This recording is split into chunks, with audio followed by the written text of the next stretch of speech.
The PNP CIDG fact-finding investigation into the deaths of student athletes Rene Baterbonia and Divine Adili continues today. For the latest, we have mobile journalist Jazz Paredes. Jazz, go ahead with your report.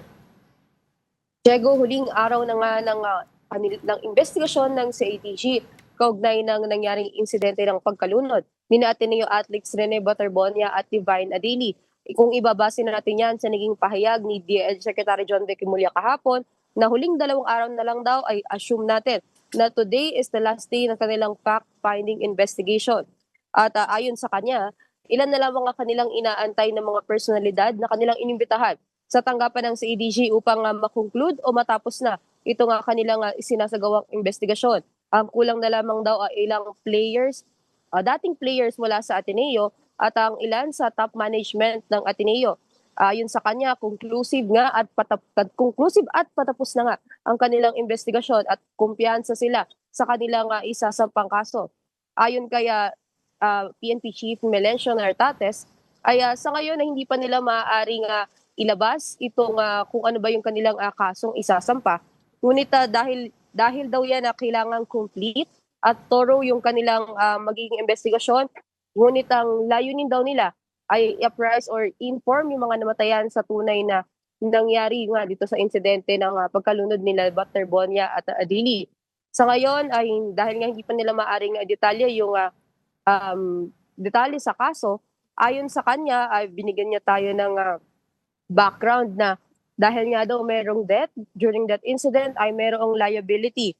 At sabi pa niya ay hindi man niya direkta nga sinabi na ito nga violation sa anti-hazing law yung kanilang ikakaso, ngunit sinabi niya na pagka merong daw death, there's a criminal liability or negligence at possible leading to the violation of the anti-hazing law.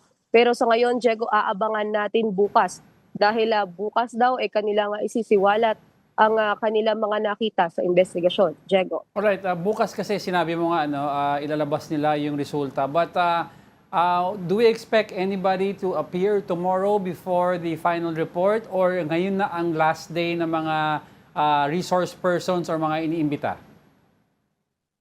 Diego, sa pagkakaalam natin ay last day na ngayon ng sa mga last day na rin para dun sa mga personal na kanilang iniimbitahan. At kanina nga ay may nakita tayo na dumating na ilang personalidad, ilan dyan mga abogado, hindi pa natin kumpirmado kung sino ang kanilang nire-represent. At isang dating Ateneo basketball player na si Dave Idolfonso, ngunit hindi siya nagbigay ng panayam.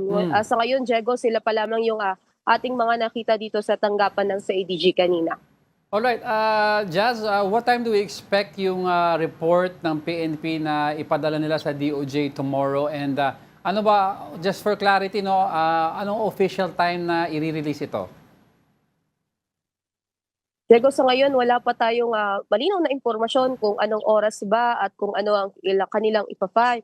Pero kanila daw ipo-forward sa DOJ nga yung kanilang records of investigation at yung recommendation sa kasong kanilang isasampa. At ang sa pagkakaalam natin, Diego, it will account more or less 10 or 11 people. At sa kumpirmasyon na rin ni PNP Chief Melencio Nartates, most of this daw ay staff mula sa Ateneo basketball team. Ngunit hindi niya dinetalye ang ilan pang mga impormasyon tungkol dyan. Ngunit sa ngayon, ito pa lang ang kanyang na-provide na impormasyon sa atin. Diego. Wait, before I transfer to the move on to the next question, klaruhin ko lang yung sinabi mo, 10 to 11 people sa Ateneo side, staff side, ang possibly Yes, na kasuhan. Tama ba yun? Yes, Diego. Pasensya ka. Medyo humangin lang sa pwesto Okay natin, lang. Diego. Yun sana gusto ko klaruhin 10 to 11 na possibly liable or possibly nakasuhan? Possible na liable daw, Diego. Ang sabi Okay. niya, it will take account or the accountability will fall with 10 or 11. It will be more than or less than 10 or 11 people dahil nga the investigation is still ongoing. Ay hindi pa niya makumpirma kung 10 ba talaga or 11. But ito yung numbers na tinitignan natin sa ngayon, Diego. Alright, so staff side yan, walang player dyan.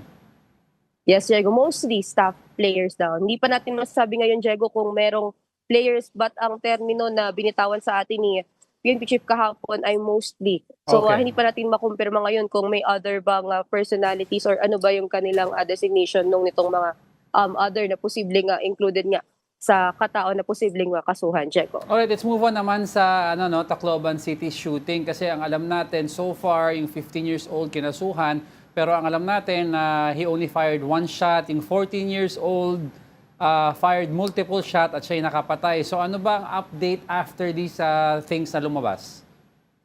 Yes, Diego. Tama ka dyan, no? Doon sa naging investigasyon nga, ay nakita na itong 14-year-old ay ito yung mas maraming ang naiputok na bala mula sa kanyang baril habang itong 15 anyos na si alias Rod ay isa lamang ang naiputok mula sa kanyang 38 caliber na revolver na ginamit during the mass shooting. Ay sa ngayon ang alam natin, ang impormasyon na nalalaman natin ay sinampahan nga ng reklamo itong 15 anyos na si ACL.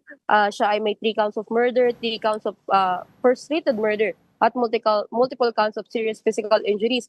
Ngunit Diego, itong 14 anyos na si ACL ay exempted siya sa batas dahil nga ang nakalagay sa Juvenile Justice and Welfare Act ay a 15-year-old and above or 15-year-old and 1 day and above ay sila lamang yung liable sa krimen. Pero itong 14-year-old, kagaya ng nangyari kay alias Nash, ay siya daw ay hindi magiging liable dahil nga siya ay 14-year-old at kinakailangan lamang siyang isailalim sa intervention program sa ilalim ng pamahalaan. But ngayon, Diego, ang alam natin ay hawak or nasa kustodiya sila ng DSWD. Diego. Alright, yung 14 years old siya yung nakapatay, di ba? Diego, we can't say for now kung siya lamang dahil it's still going examination dahil tama naman na siya yung mas maraming naiputok na bala but hindi pa kinumpirma sa atin ng kapulisan yan kung kaninong bala ba yung nakatama dito sa mga biktima natin. But for now, ang alam lang natin ay ito nga ay kahit isa lamang yung naiputok na bala ni si ICL na 15-year-old ay siya pa rin ay makakasuhan dahil nga ayon sa batas ay siya ay 15-year-old and above na kaya siya ay magiging liable na. Diego. Alright. Other highlights, Jazz, from yung press conference ni Secretary Remulla?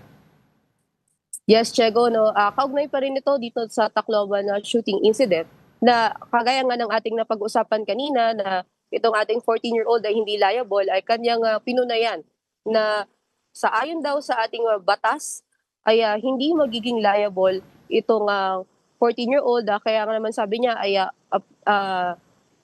he is with the pag-amend ng Juvenile Justice Act dahil nga ang ayon sa kanilang pag-aaral, itong mga below 15 daw ay ginagamit bilang drug couriers para hindi makasuhan. At ayon pa sa kanya, during the press con, ay ipinahayag din niya yung kanyang pagsuporta o yung kanyang pagtulong dito sa pag-write down ng IRR, ng gun ownership at ang responsible gun ownership dahil ayon sa kanya, bitin daw ang batas. Dahil lang nakasaad daw sa batas, ay walang nakalagay na liable ang isang gun owner oras na may transfer yung kanyang baril o magamit ang kanyang baril sa isang grave crime. Kaya daw sinasabi nga, hindi naman direct yung sinabing hirap sila sa pagkakaso o yung sa pagsasampa ng kaso dito sa possible na liable. But ayon sa kanya, hindi daw nila makasuhan itong may-ari ng baril at hindi nila masabi ngayon kung makakasuhan ang mga magulang nitong suspect dahil nga sila ay minors pero hindi daw nakasaad sa batas yan na dapat ay liable din ang mga magulang for negligence o iba pang posibleng kanilang pagkukulang. At ito namang sa guns, alam naman natin, Diego, na ito nga 14-year-old na nakuha niya sa kanyang tiyahay na pulisuman, ito ay naharap sa administratibong kaso. Nangyari lamang daw itong may kaso itong pulisuman dahil nga ay police property daw yung kanyang baril. Pero para doon sa iba pang or sa isa pang baril na ginamit niya, which is still under tracing ngayon dahil nga na-detect na dalawa yung serial numbers, nasa buhol lang isa at possible na fake yung serial numbers. Hindi pa nila masabi ngayon kung ma-trace man itong gun owner ay liable ba siya dahil hindi nga raw ito nakasaad sa batas. Diego. Alright, thank you for that report. Mobile journalist Jazz Paredes.